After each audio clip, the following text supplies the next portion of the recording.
Subscribe now and press the bell icon. Never miss an update.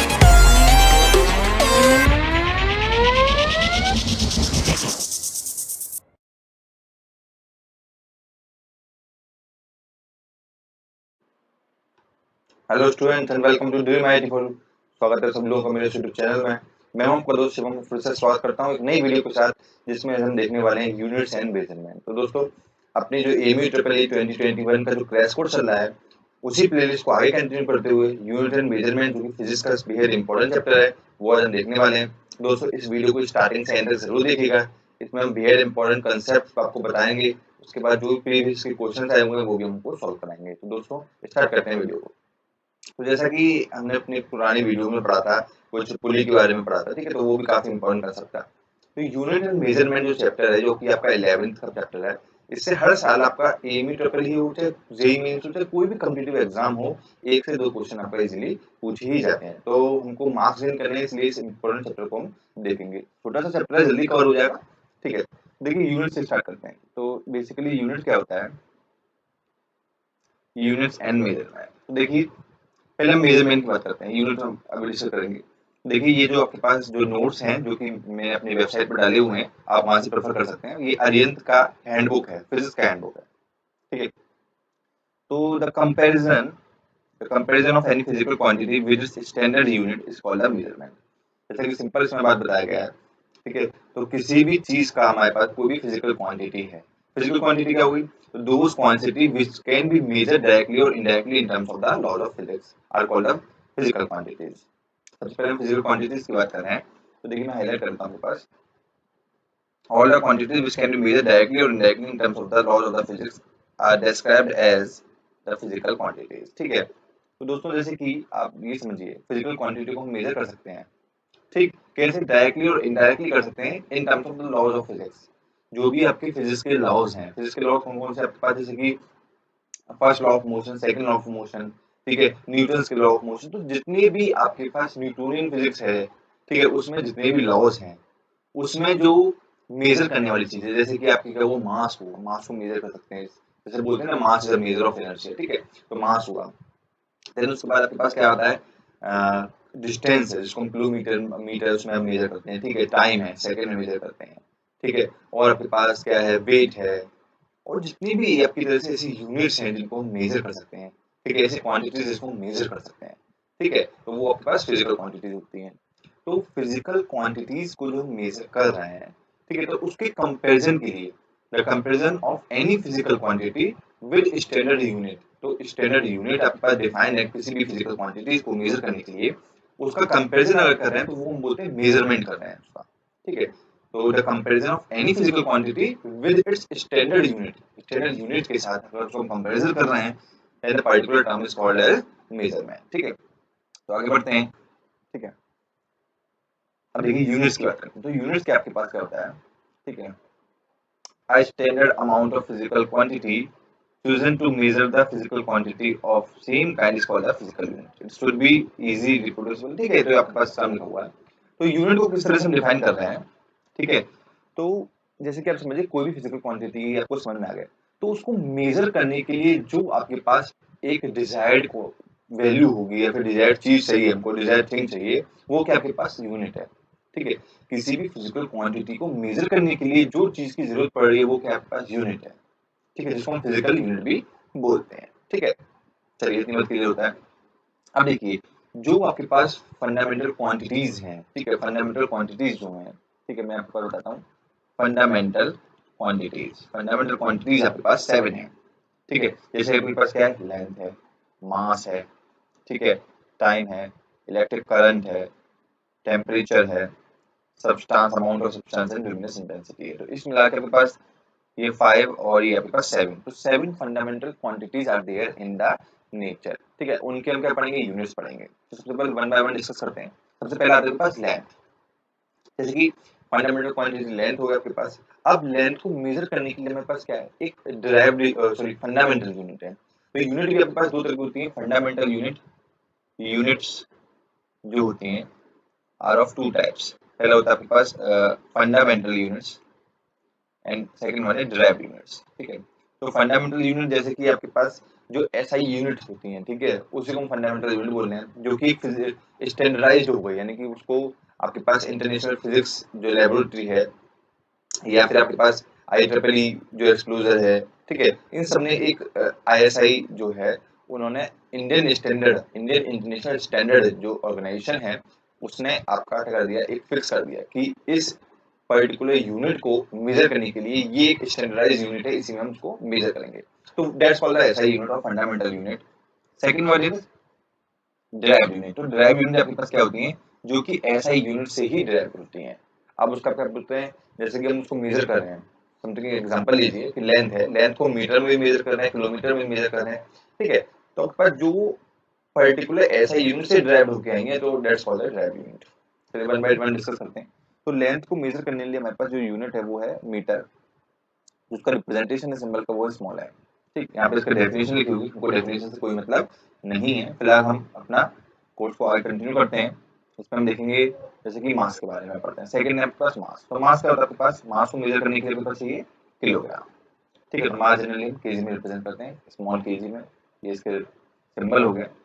Third one is time, time को हम second में करते हैं, ठीक है। इलेक्ट्रिक करंट एम्पियर, तो ये सब बेसिकली चीजें आप पढ़ के आए हो, ठीक है। तो एक क्विक रिवीजन हो गया आपके पास। इसमें जो इम्पोर्टेंट आता है आपके पास, ये टेम्परेचर है, टेम्परेचर की जो सही यूनिट है वो आपके पास केल्विन है, ठीक है, सेल्सियस नहीं है, ठीक। अमाउंट ऑफ सब्सटेंस यानी सब्सटेंस का जो मैटर है, मैटर जो कंटेंट है आपके पास, उसको मेजर करने के लिए हमारे पास मोल है, ठीक है। और last one is luminous intensity. Intensity को मेजर करते हैं कैंडेला में, जिसकी आपके पास रिप्रेजेंटेशन होता है CD, ठीक है। तो बहरहाल यहाँ तक आपके पास सारा चीज क्लियर हो जानी चाहिए। और उसके बाद दो आपके पास सप्लीमेंट्री फंडामेंटल क्वांटिटीज भी हैं, जैसे कि प्लेन एंगल हुआ और आपका सॉलिड एंगल हुआ, ठीक है। तो सिंपली प्लेन एंगल को हम रिप्रेजेंट करते हैं रेडियन में, मतलब उसको मेजर करते हैं रेडियन में, और जो रिप्रेजेंटेशन है RAD है इसका। और जो सॉलिड एंगल होता है, जैसे कि सॉलिड एंगल आपके पास होता है, जैसे कि सॉलिड स्फीयर है, ठीक है, उसको हम कट कर रहे हैं, ठीक है, एक एज से हमने उसको कट कर दिया, तो आपके पास जो पर्टिकुलर एंगल जो बनना है वो सॉलिड है पूरा, तो उसको हम स्टेरेडियन में मेजर करते हैं, स्टेरेडियन, और जिसका रिप्रेजेंटेशन है SR। तो ये बेसिक क्वांटिटीज हैं, बेसिक टर्म्स आपके पास पता होने चाहिए। अब देखिए अब आता है आपके पास डिराइव्ड यूनिट्स, जैसे कि हम डिस्कस कर चुके हैं डिराइव्ड यूनिट्स क्या होता है। तो those physical quantities which are derived from fundamental quantities, जैसे कि हम बता चुके हैं आपको कि जो भी फिजिकल क्वांटिटीज हैं, ठीक है, जो कि फंडामेंटल क्वांटिटीज से डिराइव्ड हुई हैं, वो आपके पास क्या है, डिराइव्ड क्वांटिटीज कहलाई जाएंगी, और उनकी यूनिट आपके पास डिराइव्ड यूनिट कहलाई जाएंगी, ठीक है। जैसे कि आप बताइए वेलोसिटी है, एक्सेलरेशन है, फोर्स है, वर्क है, इस तरह से जो भी है आपके पास, ठीक है। अब देखिए जैसे कि ड्राइव कैसे की जाती है, इसका एक एग्जांपल बताते हैं। जैसे कि अभी हमने पढ़ा था लेंथ जो है, मार्कर थोड़ा, ठीक है, मार्कर थोड़ा प्रॉपर्ली वर्क नहीं कर रहा है, ठीक है, टू चेक। चलो जैसे कि लेंथ आपके पास पढ़ रहे हैं, लेंथ था आपके पास, ठीक। अब लेंथ है हमारे पास और एक मास है हमारे पास, ठीक है। तो ये दोनों क्या आपके पास फिजिकल क्वांटिटीज, फंडामेंटल क्वांटिटीज है, फंडामेंटल क्वांटिटीज है, ठीक। अब हम बात कर रहे थे ड्राइव की, तो जैसे कि हम बात कर रहे हैं वेलोसिटी, ठीक। तो वेलोसिटी क्या होता है आपके पास, वेलोसिटी आपके पास होता है डिस्प्लेसमेंट अपॉन टाइम, ठीक है, ये पढ़ के आए, डिस्प्लेसमेंट अपॉन टाइम होता है, ठीक। तो अब देखिए डिस्प्लेसमेंट क्या एक तरह का लेंथ है, लेंथ ही तो है आपके पास, जिसको मीटर में रिप्रेजेंट कर रहे हैं, वैसे टाइम, टाइम को सेकंड में रिप्रेजेंट कर रहे हैं। तो अब ये ओवरऑल जो बन के आया है, वेलोसिटी ओवरऑल जो बन के आया है, वो आपके पास क्या है, डिराइव्ड है, क्योंकि इसमें जो दोनों टर्म्स यूज कर रहे हैं, दोनों क्वांटिटीज यूज कर रहे हैं, जो कि आपके पास है फंडामेंटल क्वांटिटीज है। तो फंडामेंटल क्वांटिटीज की मदद से आपके पास क्या आ रहा है, डिराइव्ड क्वांटिटी आ रहा है, और जिसको हम रिप्रेजेंट कर रहे हैं मीटर पर सेकेंड, मीटर पर सेकेंड में, जो कि आपके पास क्या है अभी, ये क्या बन चुका है, ये बन चुका है आपके पास डिराइव्ड यूनिट। जो भी डिराइव्ड क्वांटिटीज होती हैं उनकी, उनको रिप्रेजेंट करने के लिए डिराइव्ड यूनिट्स की मदद चाहिए होती है, ठीक है। तो देखिए आपको दिख नहीं होगा, देखिए थोड़ा क्लियर हो जाएगा, ठीक है। आगे बढ़ते हैं आपके पास, जल्दी से क्विक रिवीजन कराते हैं सब चीज का। अब आपके पास है सिस्टम ऑफ यूनिट्स, ठीक है। तो जो भी यूनिट्स हैं आपके पास, ठीक है, जो स्टैंडर्डाइज यूनिट हैं, जो मैंने आपको बताया था आपके पास इंटरनेशनल सिस्टम जो यूनिट है, that is called SI unit, ठीक है, वो आपके पास फिक्स है। और भी यूनिट्स होती हैं आपके पास, जैसे सीजीएस है, ठीक है, सीजीएस, सीजीएस मींस होता है centigram system, centigram second, CGS. FPS होता है आपके पास foot pound second, MKS metre kilogram second, और ये आपके पास ऐसे होता है इंटरनेशनल सिस्टम, ठीक है। तो ये भी आपके पास क्या है, रिप्रेजेंटेशन ऑफ यूनिट्स है। जैसे कि सीजीएस की पर्टिकुलर बात करें तो सीजीएस में क्या होता है, सीजीएस में जो भी आपके पास क्वांटिटी है उसको हम रिप्रेजेंट करेंगे सेंटीमीटर, यानी कि जो भी आपके पास लेंथ है, ठीक है, लेंथ को हम रिप्रेजेंट करेंगे सेंटीमीटर में, ठीक है, लेंथ को हम रिप्रेजेंट करेंगे सेंटीमीटर में। देन आपके पास जो मास है, मास को हम रिप्रेजेंट करेंगे ग्राम में, और आपके पास टाइम के लिए तो एक ही फिक्स है आपके पास, सेकंड, टाइम को हम सेकंड में ही करते हैं, ठीक है। तो ये आपके पास जो रिप्रेजेंटेशन बन गया है दैट इज कॉल्ड सीजीएस। जैसे कि एमकेएस की बात करें तो एमकेएस जनरली यूज करते हैं, मेनली आपके पास एसआई सिस्टम यूज होता है और सीजीएस सिस्टम यूज होता है। एमकेएस एसआई में थोड़ा बहुत कम डिफरेंस है आपके पास, ठीक है। जैसे कि एमकेएस की बात कर रहे हैं तो एमकेएस में आपके पास क्या होता है, एमकेएस में यूनिट को हम करते हैं, unit of length is metre, the unit of mass is kilogram and the unit of time is second. तो इस तरह से कुछ रिप्रेजेंटेशन है आपके पास, ठीक है। बहरहाल ये ज्यादा इंपॉर्टेंट नहीं है, लेकिन सीजीएस और एमकेएस सिस्टम में आपके पास कंफ्यूजन होता है। अच्छा, फुट पाउंड की बात करें तो फुट पाउंड सेकंड आपके पास क्या है, ये फॉरेन में ज्यादा यूज होता है, यहाँ पर इंडिया में कम यूज होता है। तो जो लेंथ है वो फुट में रिप्रेजेंट करते हैं, यूनिट ऑफ मास पाउंड होता है और टाइम की सेकंड होती है। देखिए यहाँ पर बेहद इंपॉर्टेंट आपके पास क्या दे रखा है, एक टेबल बनी हुई है, तो उस टेबल में देखेंगे उसमें क्या relationship between some mechanical SI unit and commonly use unit, तो एक रिप्रेजेंटेशन है। जैसे कि आपके पास मुझे क्या होता है भाई, 1 kg इक्वल्स टू आपके पास कितना होता है, 1000 ग्राम होता है, ठीक है। तो ये क्या है, एक रिलेशन बन गया आपके पास केजी और ग्राम में। तो इसी तरह से आपके पास दे रखा है, जैसे कि 1 माइक्रोमीटर इक्वल्स टू 10⁻⁻6, नैनो 10⁻⁹ होता है, एंगस्ट्रॉम की बात करें 10⁻⁻10 होता है, ठीक है। तो इसी तरह मास की बात करें तो 1 पाउंड इक्वल्स टू, ये बेहद इंपॉर्टेंट है, उसको मार्क कर देता हूँ, 1 पाउंड इक्वल्स टू 0.4537 kg, ठीक है। तो बेहद इंपॉर्टेंट है। और 1 AMU भी आपके पास इंपॉर्टेंट है, 1.66 इंटू 10⁻⁻23 kg, ठीक है। 1 litre equals to 10⁻³ metre cube होता है, ये भी बेहद इंपॉर्टेंट है आपके पास, ठीक। फोर्स की बात करें तो 1 डाइन और 1 kg दोनों इंपॉर्टेंट है आपके पास। देन प्रेशर, ये प्रेशर का 1 pascal equals to 1 metre, 1 mm equals to 133, ठीक। और 1 एटमॉस्फेरिक प्रेशर, ये कुछ इंपॉर्टेंट है आपके पास रिलेशन, ठीक है। वर्क एंड एनर्जी की बात करें तो 1 अर्ग इक्वल्स टू आपके पास क्या होता है 10⁻⁻7 जूल, ठीक। और 1 किलोवाट आवर और 1 इलेक्ट्रॉन वोल्ट, ये बेहद इंपॉर्टेंट है। इन पावर में 1 horse power equals to 746 watt होता है, ठीक है। तो ये बेसिक आपके पास रिलेशंस हो गए, इनको आप याद कर लेना, बेहद इंपॉर्टेंट है आपके पास, ठीक है। इससे हर साल एक कोई ना क्वेश्चन मिलना ही मिलना है, ठीक है। तो आप प्रैक्टिस करते रहिए इस क्वेश्चन की। आप क्या करेंगे, देखिए जेईई मेंस की प्रीवियस ईयर के लगाएंगे, उसमें आपके पास मिल जाएगा। देन उसके बाद प्लस आपके पास एएमयू ट्रिपल ई के एएमयू एक्सप्लोरर लगाएंगे, तो एएमयू एक्सप्लोरर में भी आपके पास 1 से 2 क्वेश्चन आपके पास मिलते ही मिलते जाएंगे, ठीक है। तो सारे सारे क्वेश्चन लगाने हैं आपको, और क्वेश्चन लगाने के बाद जो भी डाउट आ रहा है आप कमेंट बॉक्स में मुझसे जरूर पूछेंगे, ठीक है।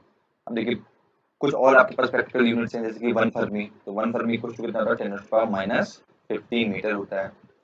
देख 1 लाइट ईयर, ये बेहद इंपॉर्टेंट है। तो देखिए दोस्तों एक बात बताते हैं, 1 लाइट ईयर, जैसे कि आप लाइट ईयर पढ़ के कंफ्यूज हो जाते हैं कुछ स्टूडेंट की लाइट ईयर किसकी यूनिट है।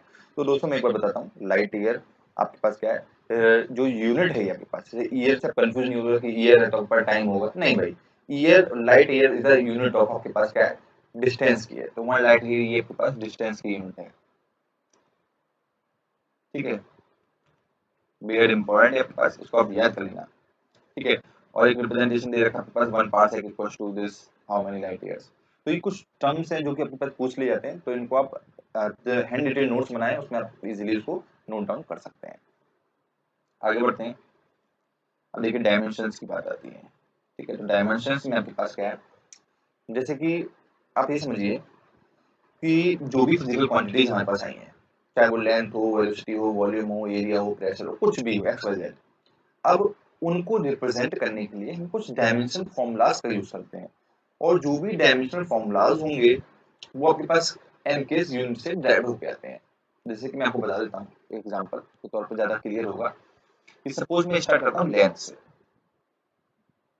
ठीक है। तो जो लेंथ का रिप्रेजेंटेशन हो रहा है वो आपके पास एल से करेंगे, ठीक है। तो ये लेंथ का डायमेंशनल फॉर्मूला क्या बन गया, एल बन गया। अच्छा, अब उसके बाद जैसे कि मास है, ठीक है। तो मास की बात कर रहे हैं, तो भाई मास को हम जनरली रिप्रेजेंट कर रहे हैं एम से, तो ये एम इसका क्या होगा, ये हो गया। अब टाइम है, टाइम का डायमेंशनल फॉर्मूला होता है टी। बहरहाल इनकी यूनिट अलग अलग है, लेंथ की मीटर है, मास की आपके पास केजी है या फिर ग्राम है, ठीक है, कुछ भी है आपके पास, टाइम की सेकंड है, लेकिन इसको एक डायमेंशनली रिप्रेजेंट करना है तो लेंथ को एल से, मास को एम से और टी से, टाइम को टी से करेंगे। तो ये एमएलटी रिप्रेजेंटेशन होगा, आप नोट कर लीजिए, एमएलटी की फॉर्म में हम रिप्रेजेंट करते हैं हर एक को, क्योंकि हमारे पास बेसिक यूनिट्स है आपके पास 3, एमएलटी यानी कि मास, लेंथ और टाइम, तो इसी में हम सभी सबको रिप्रेजेंट करने वाले हैं। ठीक है, इतनी बात क्लियर हो जानी चाहिए। चलिए आगे बढ़ते हैं फटाफट। तो जैसे कि आप, मैं इसको यहाँ पर इरेज करता हूँ, फिर आपको क्लियर होगा थोड़ा। ठीक, अब जैसे स्टार्ट करता हूँ मैं आपको सबसे पहले एरिया से। ठीक है, एरिया से स्टार्ट करते हैं। तो एरिया क्या होता है आपके पास, एरिया होता है साइड का स्क्वायर, किस साइड का स्क्वायर, का साइड इनटू साइड होता है। ठीक है, ये तो एरिया होता है। अब देखिए साइड क्या है, ये लेंथ है, तो लेंथ क्या है एल इंटू एल, तो ये आपके पास कितना हुआ, एल स्क्वायर आ गया। और ये जो आपके पास बिग ब्रैकेट से इसको हम शो करते हैं, इसके बंद कर देते हैं, तो एरिया का जो डायमेंशनल फॉर्मूला हो गया वो हो गया एल स्क्वायर। इतनी बात क्लियर, बताइए, इसमें कोई डाउट होना नहीं चाहिए आपके पास। फिर भी कोई भी डाउट होता है आपके पास, कोई भी क्वेरी आती है तो आप कमेंट बॉक्स में जरूर पूछ सकते हैं मुझसे। ठीक है, अब देखिए बहुत सारी आपके पास यहाँ पर बेसिक ये दे रखी है, सारी की सारी, आप उनको सारी की सारी को पढ़ लेना है। ठीक है, इसमें कोई भी क्वेरी ज्यादा तो पूछ लेना, बेसिक क्वेरीज आपके पास ज्यादा नहीं आएगा क्योंकि ये बेसिक है आपके पास, सबसे पहला चैप्टर है ये 11th का, तो आपको बहुत फोकस से पढ़ा होगा, बहुत ध्यान से पढ़ा होगा, लेकिन सबसे इम्पोर्टेंट चैप्टर है, क्योंकि ये आपका क्लियर नहीं होगा तो आप और क्वेश्चंस नहीं कर पाएंगे। इसका एक रीजन बताता हूँ मैं। इसका रीजन ये है कि आपके पास कुछ क्वेश्चंस ऐसे आते हैं जिनमें आप डायरेक्टली ऑप्शंस को देखकर सॉल्व कर सकते हैं। जैसे यूनिट एंड मेजरमेंट की अगर मैं बात कर रहा हूँ, तो यूनिट अगर आपकी क्लियर है कि पर्टिकुलर आपके पास जो आंसर आ रहा है, सपोज हमको पूछा गया है, एनर्जी पूछी गई है, तो एनर्जी की यूनिट जूल होती है। अब जूल इसकी है, इसके साथ साथ अर्ग भी यूनिट है और कुछ भी है, तो ऑप्शंस में आपके पास सपोज आपके पास अर्ग दे रखा है और कुछ जो यूनिट्स दे रखी है, ठीक है, वैल्यू कुछ भी हो, यूनिट्स जो दे रखे हैं, यूनिट अलग अलग दे रखे हैं। सपोज किसी की यूनिट कोई प्रेशर की दे दी, कुछ और दे दी आपके पास, ठीक है, तो आप ऑप्शन जो है वो एलिमिनेट कर सकते हैं। तो जो सबसे इम्पोर्टेंट और जो सबसे बढ़िया ट्रिक है आपके पास क्वेश्चन को सॉल्व करने के लिए, तो होती है selection by elimination. Selection by elimination, तो आपको क्वेश्चन एलिमिनेट करते जाइए, आपके पास राइट ऑप्शन एंड में बच जाएगा। तो इसलिए ये जो चैप्टर है ये पर्टिकुलर, ये बहुत इंपॉर्टेंट है, इसको आप ध्यान से पढ़िएगा। देखिए वॉल्यूम की बात करें तो वॉल्यूम क्या होता है आपके पास, volume is nothing but the area into length, तो ये आपके पास एल क्यूब हो गया। वेलोसिटी की बात करें तो वेलोसिटी आपको बता देता हूँ, velocity is particular displacement upon time, तो डिस्प्लेसमेंट एल अपॉन टाइम। अब देखिए इसको हम ऊपर ले जाएंगे तो ये हो जाएगा L T minus one, L T minus one.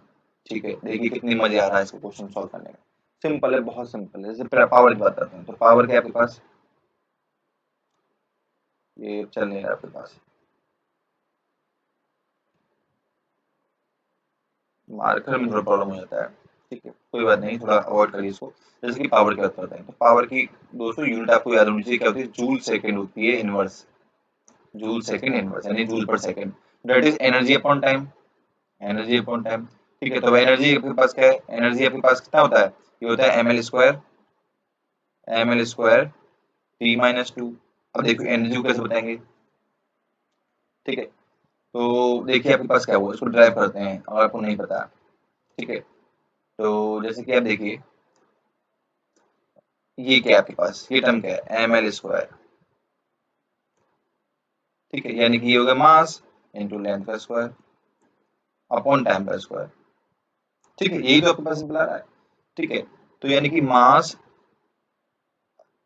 ठीक है, ये देखिए आप इसको ड्राइव करिए तो ये क्या आ रहा है, ये क्या आ रहा है, देखिए सिंपल बता रहा हूँ, कोई बेसिक से बता रहा हूँ, L square upon T square क्या है, ये एक तरह से बोल सकते हैं आप एक्सेलरेशन तो है आपके पास।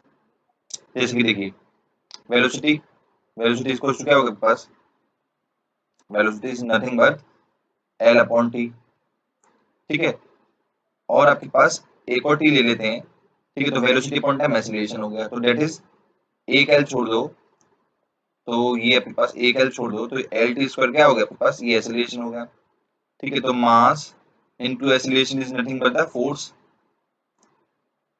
एफ इक्वल टू एम हो गया ना आपके पास, और force into distance, force into distance बटन का एनर्जी। तो देखिए यहाँ से आप बेसिकली क्लियर कर देते हैं, अपना कंसेप्ट क्लियर हो गया कि आपके पास क्या है, आपके पास एक यूनिट से हम दूसरी यूनिट ड्राइव कर पा रहे हैं।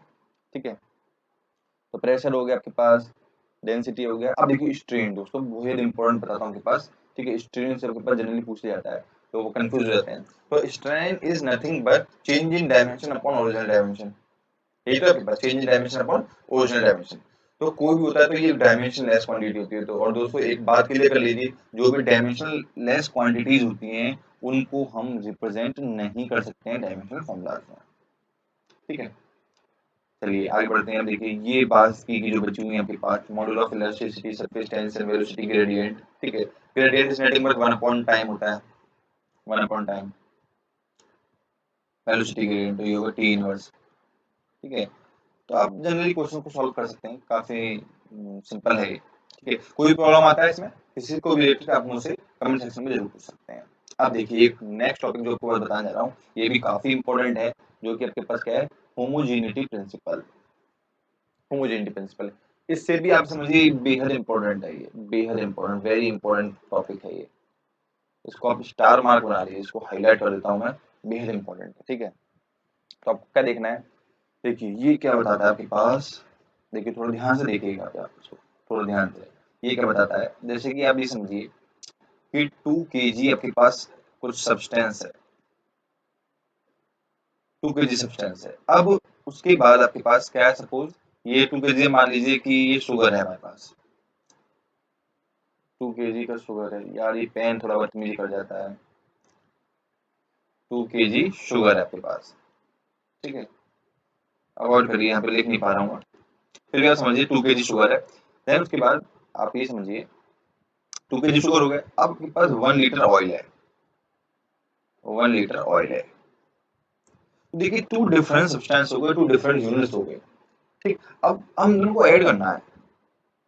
भाई कैसे करें, कंफ्यूजन हो गया नहीं हो गया कि भाई 2 kg है और 1 लीटर है, तो 2 डिफरेंट यूनिट हो गए, उनको ऐड करने में थोड़ा प्रॉब्लम आएगा। तो दोस्तों इसी चीज से क्लियर होता है होमोजेनिटी प्रिंसिपल। तो होमोजेनिटी मतलब एक तरह का, ठीक है, एक तरह का होमोजेनिटी, सेम टाइप के जो होते हैं वो एडअप हो जाते हैं, या फिर सेम टाइप को हम एडिशन कर सकते हैं, सब्ट्रैक्शन कर सकते हैं। यही तो बोलते हैं प्रिंसिपल ऑफ अलजेब्रिक, जो प्रिंसिपल है वो भी यही बोलते हैं आपके पास, कि सेम टाइम के एलिमेंट्स को हम एडअप कर सकते हैं, सब्ट्रैक्शन कर सकते हैं, कुछ भी कर सकते हैं। तो ये क्या कहता है आपके पास कि दैट इफ द डायमेंशन, इसको थोड़ा रिलीज करता हूँ, देखिए मार्कअप कर देता हूँ उसको highlight, if the dimension of left hand side on an equation are equal to the dimension of the right hand side of the equation, then the equation is dimensionally correct. This is called homogeneity principle, और उसको बोलते हैं left hand side equals to right hand side, ठीक है। तो क्या आपके पास अगर लेफ्ट हैंड साइड की डायमेंशन राइट हैंड साइड की डायमेंशन के इक्वल हो जा रही है, तो आपके पास क्या है, वो है प्रिंसिपल ऑफ होमोजेनिटी इसको बोलेंगे, और दैट इज डायमेंशनली करेक्ट होगा। आपके पास जो भी इक्वेशन होगी वो डायमेंशनली करेक्ट होगी, ठीक। चलिए आगे बढ़ते हैं। अब क्या आपके पास एप्लीकेशन ऑफ डायमेंशन है, ठीक है। तो उसमें क्या देखेंगे हम कि टू चेक द एक्यूरेसी देखेंगे, ठीक है, एक्यूरेसी उसकी चेक करेंगे। To change a physical quantity from one system to another system करने वाले हैं। To obtain a relation between different physical quantities. तो ये सिंपल सी चीजें जो कि हम करने वाले हैं। अब आपके पास एक आता है कंसेप्ट सिग्निफिकेंट फिगर्स का, ज्यादा कुछ नहीं है, सिग्निफिकेंट फिगर और राउंडिंग ऑफ, इसको थोड़ा देख लेते हैं।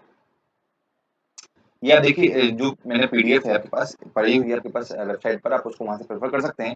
मैं एक आपके पास बेसिक थोड़ा बता देता हूँ उसमें।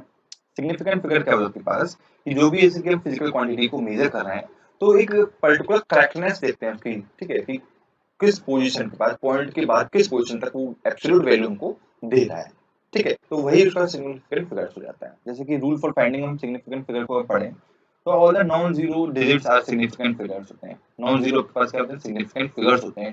जैसे कि कोई वैल्यू लिखा है 4362, जैसे कि एग्जांपल लिखा है, तो उसमें पर नॉन जीरो सारे सारे, तो उसके पास सिग्निफिकेंट फिगर्स कितने हो गए, 4 हो गए। इसमें 4 सिग्निफिकेंट फिगर्स है। अब सेकंड क्या है आपके पास, all zeros occurring between non zero digits are significant figure. जैसे कि आपके पास जो जीरो नॉन जीरो के बीच में आ रहे हैं, ठीक है, ऐसे जीरो जो कि नॉन जीरो के बीच में आ रहे हैं, वो आपके पास क्या है। देखिए 1 एग्जांपल, देखिए यार ये पेन थोड़ा बदतमीजी कर जाता है, चार्ज नहीं है एक्चुअली में ये, ठीक है। तो आप जैसे एग्जांपल समझिए, ठीक है, इस पर्टिकुलर एग्जांपल से समझिए, मैं हाईलाइट करता हूँ। देखिए इसमें आपके पास क्या है, 1005 है।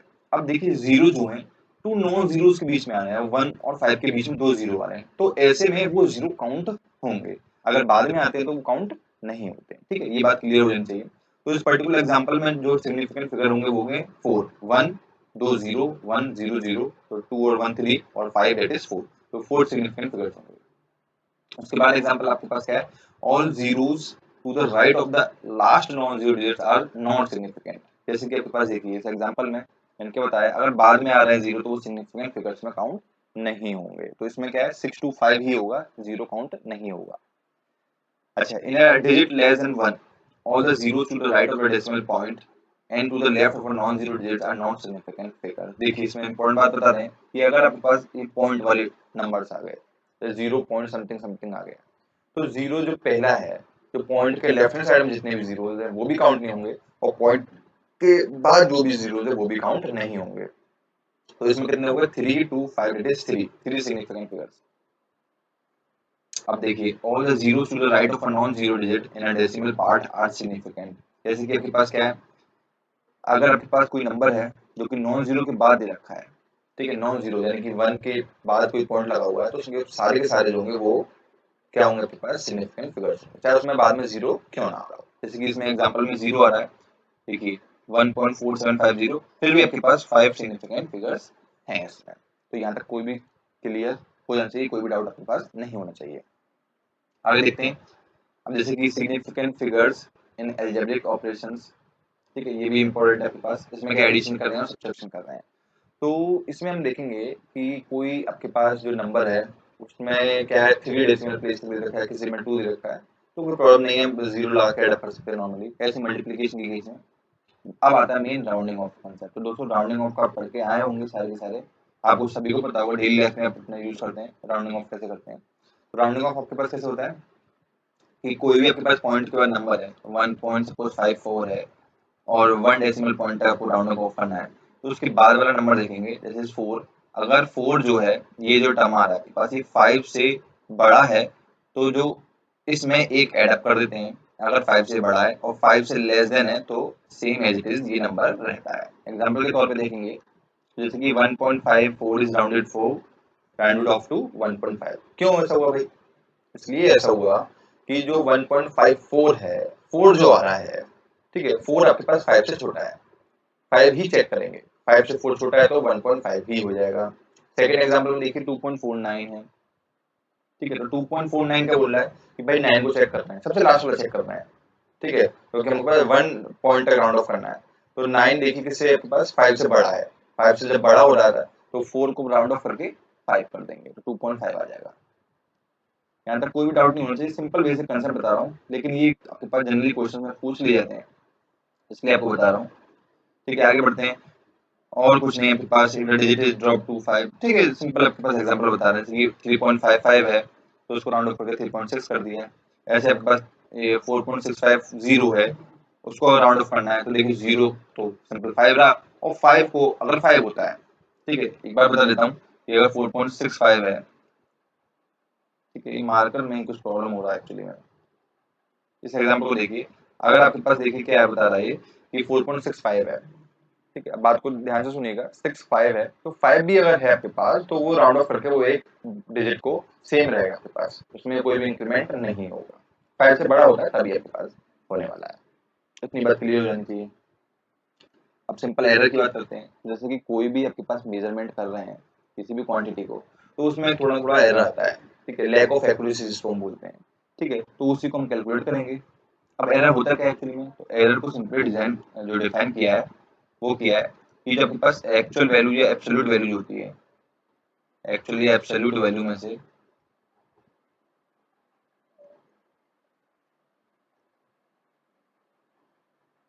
ठीक है, और ट्रू वैल्यू जो होती है उसको माइनस करते हैं। ठीक है, the difference between the measured value, ठीक है, जो मेजर्ड वैल्यू आपके पास ये एक्चुअली में ये मेजर्ड वैल्यू में से माइनस करते हैं, मेजर्ड माइनस एक्चुअल या एब्सोल्यूट वैल्यू जिसको बोलना है, जिसको ट्रू वैल्यू भी बोलते हैं। ठीक है, तो जो आपका क्या होता है मेजर्ड वैल्यू जो है उसमें से हम एक्चुअल वाली को माइनस कर दे रहे हैं, तो जो आपके पास क्या आ रहा है निकल के जो भी, दोस्तों थोड़ा प्रॉब्लम हो गया था इसलिए, ठीक है, तो आगे कंटिन्यू करते हैं। जैसे कि मैं एरर के बारे में बता रहा था आपके पास, तो एरर जो बेसिकली अराइज होता है आपके पास, ठीक है, वो सराउंडिंग से एरर भी आ सकता है आपके पास, इंस्ट्रूमेंटेशन एरर भी आ सकता है, तो वेरियस टाइप के आपके पास एरर्स होते हैं। ठीक है, ऐसा नहीं कि आपके पास जो भी आपके पास वैल्यू आ रही है, ठीक है, वो आपके पास एक्यूरेट वैल्यू आ रही है। तो एक्यूरेट आपके पास नहीं होती तो थोड़ा बहुत उसमें आपके पास एरर होता है। तो एरर जो होता है उसको हम डिफाइन करा है आपके पास बेसिकली 2 या 3 टाइप का आपका एरर होता है, जैसे कि एब्सोल्यूट एरर होता है, मीन एब्सोल्यूट एरर होता है और रिलेटिव एरर होता है। ठीक है, तो ये बेसिक आपके पास डेफिनेशन दे रखी है, इसको आप एक बार रीड आउट कर लेना और कोई प्रॉब्लम आता है मुझसे पूछना, फिर मैं आपको बताता हूँ। जैसे कि बात कर रहे हैं अगर हम, ठीक है, जैसे कि एब्सोल्यूट एरर, तो एब्सोल्यूट क्या होता है, the difference between the true value and the measured value of an quantity. ठीक है, वही जो सेम एरर होता है आपके पास, जो एरर होता है वही आपके पास एब्सोल्यूट एरर की डेफिनेशन है, जैसे कि the difference between the true value and the measured value जो है आपके पास। ठीक ठीक है, मीन एब्सोल्यूट एरर क्या है, तो मीन एब्सोल्यूट एरर क्या है आपके पास, जो भी एब्सोल्यूट एरर्स हैं, ठीक है, उनका आपके पास क्या करना है, समीशन लेना है। सपोज आपके पास एक वो एक क्वांटिटी है, उसमें कुछ एरर आया, उसको ऐड अप कर लिया। सेकंड है, उसका एब्सोल्यूट एरर, उसको ऐड अप कर लिया, सारी की सारी क्वांटिटीज का ऐड अप करा और देन डिवाइड बाय n कर दिया। तो ये आपके पास क्या है, मीन एब्सोल्यूट एरर है। ठीक है, मीन एब्सोल्यूट एरर। ठीक है, ये हो गया mean absolute error. Then relative error और फ्रैक्शनल एरर। तो रिलेटिव जैसे नेम सजेस्ट करा, इसका रिलेट कर रहे हैं किसी चीज से, तो किससे रिलेट करेंगे, वो भाई क्या हो रहा है, जो भी मीन एब्सोल्यूट एरर है, mean absolute error divide by true value अगर कर देते हैं तो वो आपके पास रिलेटिव एरर आ रहा है।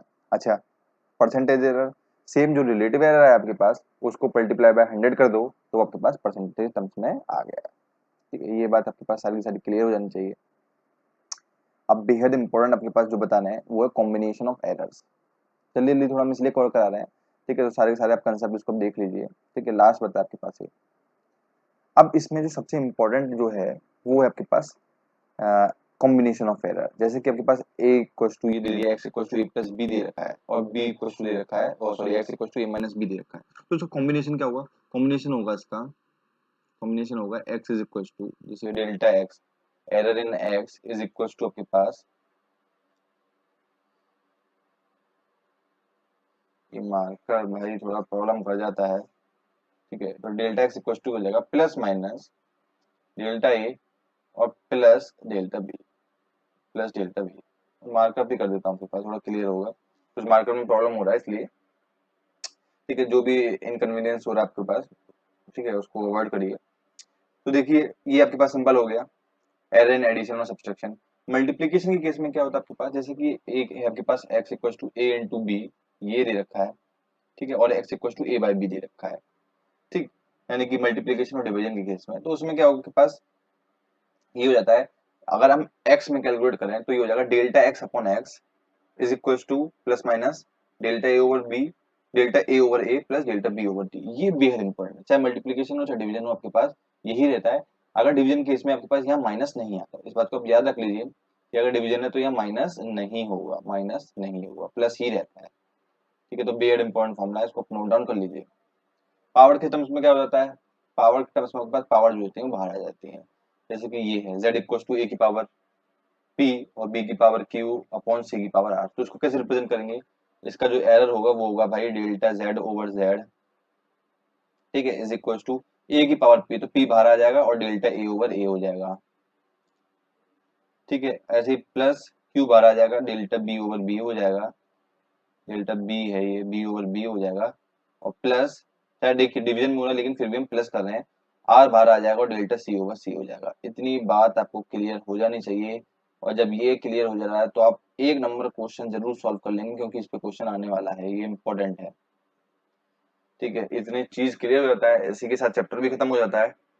और अब मैं गारंटी दे रहा हूँ कि ये जो भी मैंने पढ़ाया है इसमें से आपके पास 1 से 2 क्वेश्चन आपको मिलने ही वाले हैं गारंटी के साथ। और जब क्वेश्चन आप कर लेंगे सारे के सारे क्वेश्चन, ठीक है, तो आपको पता चलेगा कि हाँ, जो भी मैंने कंसेप्ट पढ़ाए हैं सारे के सारे से क्वेश्चन हमेशा पूछे गए हुए हैं। ठीक है, ये था आज के लिए आपके पास, वीडियो कवर करा दिया मैंने। अब नेक्स्ट टॉपिक्स पे आपके पास जो भी चैप्टर है, सेकंड चैप्टर कौन सा आपके पास, स्केलर एंड वेक्टर क्वांटिटीज जो है, ठीक है, उसको हम डिस्कस करेंगे। ठीक है, जब तक के लिए बने रहिए हमारे चैनल के साथ। Thank you for watching the video, please subscribe to our YouTube channel and also please share करिए दोस्तों, ज्यादा से ज्यादा शेयर करिए, तो जितने भी कंटेंट है जो भी मेरा वो और स्टूडेंट तक जरूर पहुंचे। तो थैंक यू।